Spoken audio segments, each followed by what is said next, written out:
এখানে দাঁড়া, চুপচাপ দাঁড়া এখানে, তোরা দুজনে, তোর দুজনের সাথে কথা হয়েছে। এখানে দাঁড়া, দাঁড়া, তুইও দাঁড়া, মন্দির বানাবো এইখানটা দাঁড়া দুজনে। তোর কে অত দূরে যেতে বলেছে তোদের? হ্যাঁ দেখো এবারে মন্দির বানাবো। আমি বলছি কাঠি দিয়ে মাথায় তো চাল দিয়ে দাও, বলছে কাদার মন্দির বানাবো। দিয়ে বললো ওখানে আরে মন্দিরটা কি করে হবে? কাটার কাঠি দিয়ে মাথায় একটু কাগজ দিয়ে। এখান থেকে যেখানেই যাবি এখানে বলে যাবি যে এখানে যাচ্ছিস, তারপরে যাবি। না তো পারিনি, আমি আগে চলে গেছি আগে, তারপরে ও পেছনে আসতে পুকুরের দিকে যাবি না। হ্যাঁ আর যদি এই দিকে যাস, ওই দিকে যাস, এখানে বলে যাবি। কাকে বলে যাবি?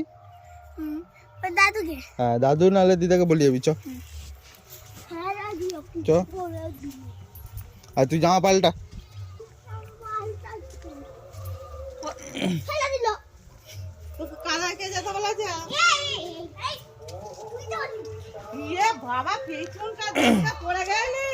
হ্যাঁ তো কোরবানিকে যেতে বলেছে। আমি বলেছি কাঠি দিয়ে মাথায় একটু চাল দিয়ে দিই, তাহলেই তো। চাল কিসে করে দেবো? মানে একটু ট্রিপাল ছিঁড়ে দিয়ে দিতে। বলো না, ঠ্যাং জামা। কি বললাম মনে আছে তো দুজনকে? কি বললাম? বললে ওই ঠাকুমাকে বলে দিয়ে যেতে, যেখানে যাবো। হ্যাঁ,